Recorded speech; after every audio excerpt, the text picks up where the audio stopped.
What was the most, मतलब आपके लिए सबसे मुश्किल चीज इन द इंडस्ट्री, जो दिल को लगने वाली जो बात होती है? हिपोक्रेसी।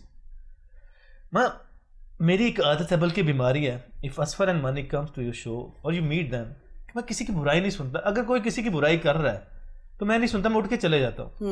और अगर मैं समझता था कि यार ये बड़े इंडस्ट्री वाले बड़े मलंग टाइप के लोग होंगे, ये बंदे को जज नहीं करेंगे कि यार वो है ऐसे है, अभी आप उठ के गए हो, आपने किसी के बारे में कुछ भी नहीं बोला और अगले दिन आपको खबरें सुनने को मिल रही हैं, आप ये कह रहे थे वो कह रहे थे, तो आपको लगता है कि यार फिर आप कहाँ हैंग आउट करें, कहाँ पे जाएं, आप जिस तरह के होते हो किसको ट्रस्ट करें।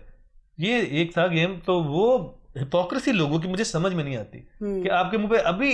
और फिर एक नई चीज जो मुझे अब और जहर लगती है, आपको फोन किया कास्ट करने के लिए, हेलो, अरे यार टीपे कैसा, यार कैसा मेरी जान, फिट है, ओके टेक है, मैंने तेरा प्ले देखा, ऑसम यार, तू पाकिस्तान का अगला छा गया यार, छा भी गया, तू पाकिस्तान का अगला ये है, अगला वो है। अब कह रहे ये मुझे अभी यादगार पाकिस्तान पे चढ़ेगा, फिर नीचे धक्का देगा, अब ये हो गया।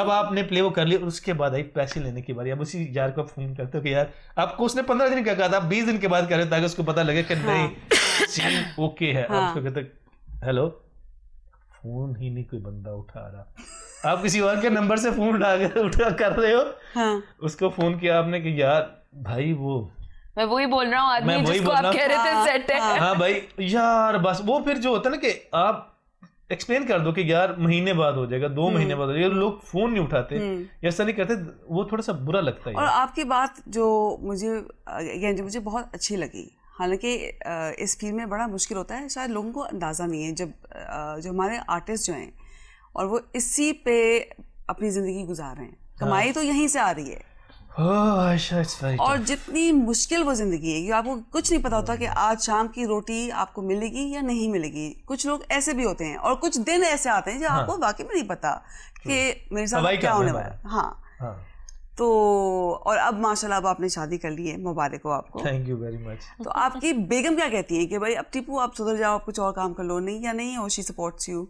She supports me. Okay. She really supports me. उसका बाद अब आपने मजीद, और जो मैंने इतना आपका मैंने हाइप मतलब बोला है कि लोगों ने कि आपने इतना क्या काम किया है, ये आपने क्या किया है, मतलब खामोश पानी, मैंने खामोश पानी किया, उसके बाद खामोश पानी में आपने आला काम किया था, बाकी में यू डिड फैंटास्टिक वर्क। हालांकि मुझे इतना गुस्सा आया था टीपू पे कि मुझे याद है एक दफ़ा मैंने इनके साथ काम किया था टीवी पे, मैंने इनको एक प्ले में कास्ट किया था और मैंने कहा था आप प्लीज़ रिहर्स करके आएँ, और इन्होंने नहीं किया।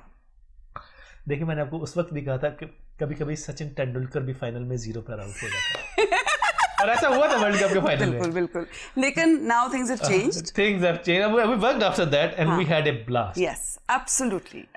आई डिड खामोश पानी, उसके बाद मैंने किया मरीन जब्बार के साथ रामचंद पाकिस्तानी। उसके बाद मैंने एक फिल्म की जिसपे मुझे पूरी दुनिया से बड़ा मिला, हालांकि मेरे I had just couple of scenes, लेकिन बड़ी मुझे अच्छा रिस्पांस मिला। जेल्ड अब्रॉड, नेशनल जियोग्राफिक पे एक सीरीज चलती है।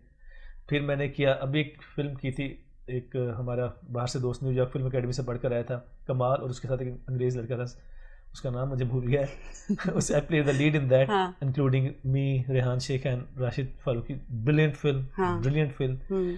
फिर अभी मैंने किया है इंडिया में एक फिल्म की है as a main villain, it's called Kajrare, written by Mahesh Bhatt and Shagufta and directed by Pooja Bhatt. It's a T Series film. फिर अभी the biggest thing I have ever done in my life is this, कि I have worked as a dialogue coach and a researcher in the sequel of a semi-Hollywood film, BBC film, East is East. Okay. It's called West is West. Okay. And I have to tell Om Puri, Ila Arun and Vijay Ras how to speak Lahori Punjabi. And जो भी उसमें रस्में आप देखेंगे, शादी ब्याह की जो भी चीजें हो रही है, मैरिज की, अच्छा आप उसके बारे में आप उसमें वो मैंने ही की है। ओह वाओ, जबरदस्त, वेल डन। अच्छा, Gajraare is the same movie that Monalisa is इन? Mona has done. ओके, ठीक है सर। हाँ, मोना भी हमारे शो पे आई हैं।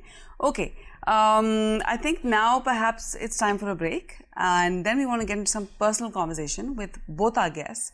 बड़े मज़े के मेहमान हैं हमारे पास, लेकिन लोगों को और ये मैं शायद काफ़ी दफ़ा कह चुकी हूँ हमारे शो पे कि सेलिब्रिटीज़ को देख के या मीडिया में लोगों को देख के आप समझते हैं कि हाँ बस ठीक है, सितारे हैं, they strong, they can take anything, लेकिन उनकी एक अपनी एक जर्नी है जो कभी मुश्किल है, कभी नहीं मुश्किल, कभी मतलब it's glamorous whatever, but there is another side to it.